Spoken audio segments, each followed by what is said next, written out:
as far as how we got here to the day before surgery. I'll let Ann tell that story. I can probably do this without crying. Alright. I don't know why I remember the day so well, but I know that it was June 11th. It was a Friday, and I was at work, and like you said, I work at a bank, and I sit at a desk, and no major incident, just sitting at my desk, and all of a sudden I felt like my leg had fallen asleep, my right leg, and I thought that was weird. I went home, and I remember I have a 14 and a 13-year-old, and I remember asking my daughter at the time, just pounding my leg, wake it up, it feels like it fell asleep, and that feeling, it never went away. And then over time it slowly progressed to a burning sensation that also happened about a month later in my left leg. So by July, I was experiencing that burning sensation in both of my legs. And it was pretty intense, especially the back of my knees. Along your butt going down? Yeah. I said, was it because I said butt? No, Oh. just, yeah, I mean, it was, you know, typical sciatica pain. And so, you know, I saw a chiropractor because everybody said, oh, go see a chiropractor, and I had done that in the past, and I was able to relieve that feeling almost immediately with a day or two of adjustments. And I went to a chiropractor for about 3 weeks. I saw him on my lunch almost 3 times a week. He was adjusting me, and each time I felt sick and nauseous afterwards, and I never really felt any relief from it. And then I finally was told by my chiropractor that I needed to see my primary care doctor to see about having an x-ray or MRI on my back, because he felt that I might have some problem with my disc. So long story short, we went from the chiropractor to physical therapy. Acupuncture? We tried the crazy Chinese doctor who did acupuncture, and she asked me not to come back. She said I need to get a shot. So I was recommended by a neurosurgeon to see a pain management specialist, Dr. Kwang, who's my favorite doctor. And I see Dr. Kwang once every 4 weeks. Dr. Kwang and I have tried different forms of medication. We have tried injections. A series of 3 cortisone shots. Which are painful.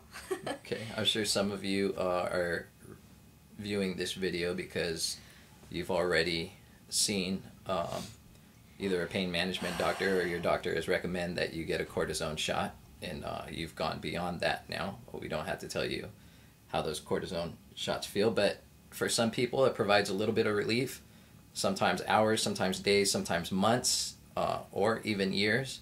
Unfortunately, I didn't get any relief. Not with any one of them. No.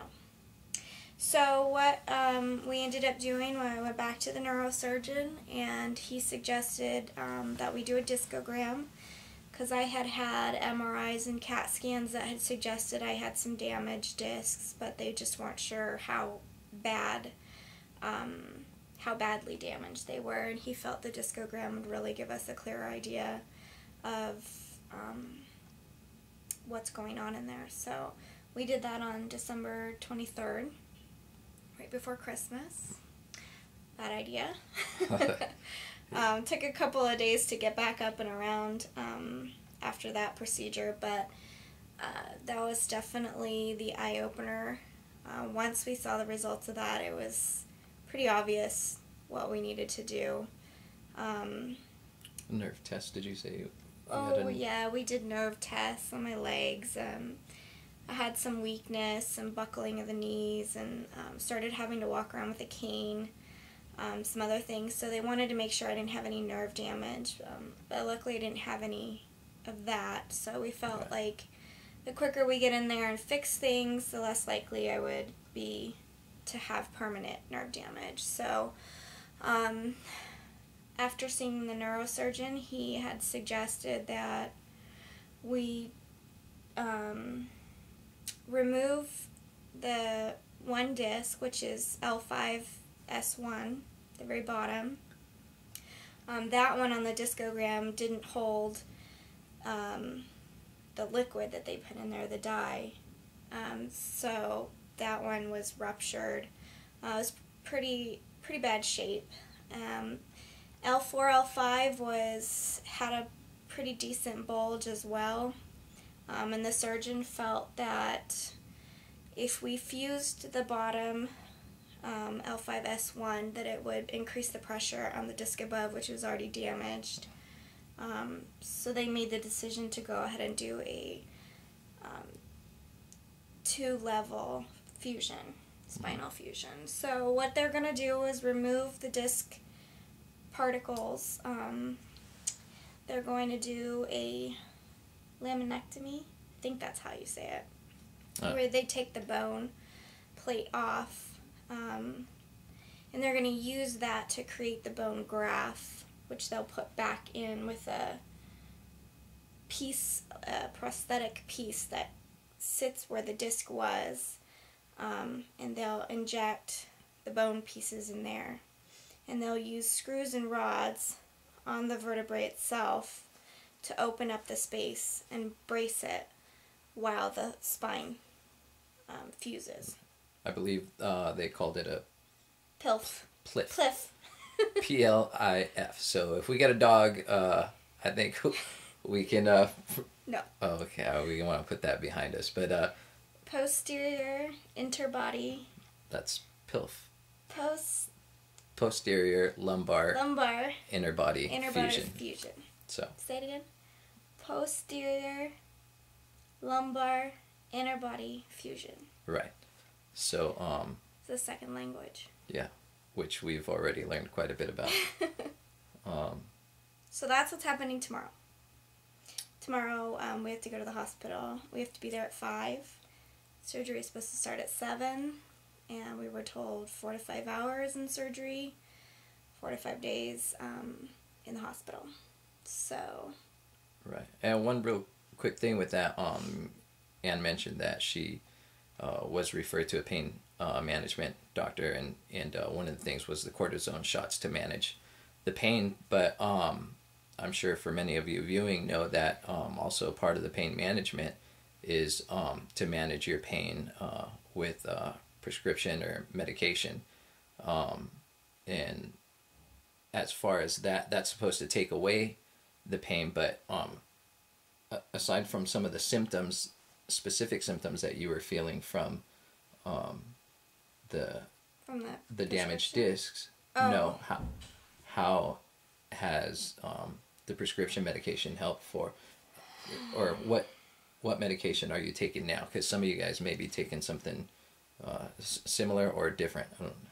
One thing I didn't do was explore my drug options. I know there's a lot of drugs that you can take for pain relief, and I really didn't want to take any, but there's just some nights and some days where there's really, you just don't have any control over it. I mean, you want to live life, but you don't necessarily want to do it in pain all the time. So I was prescribed Percocet for almost the last 8 months. That's the only prescription that I've had.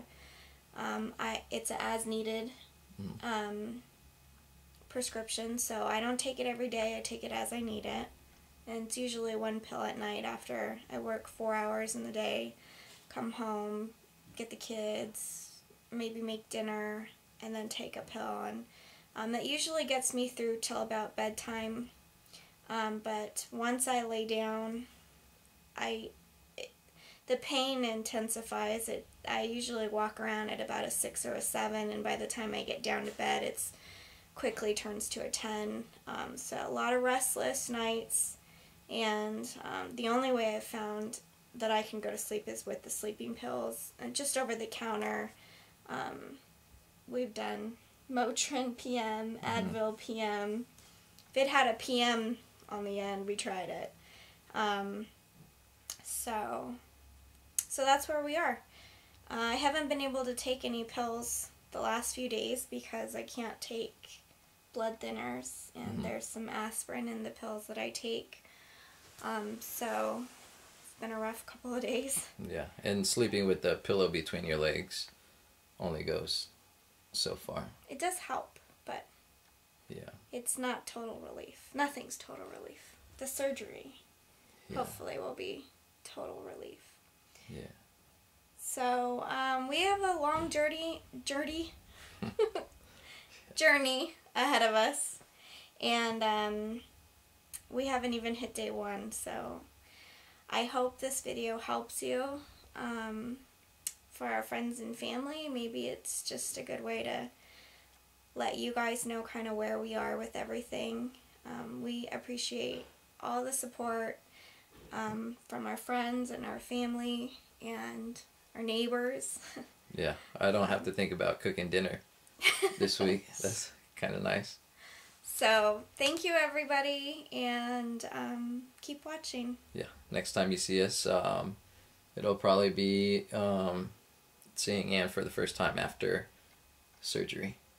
So if she acts a little loopy, you'll know why. Okay. All right. Good night.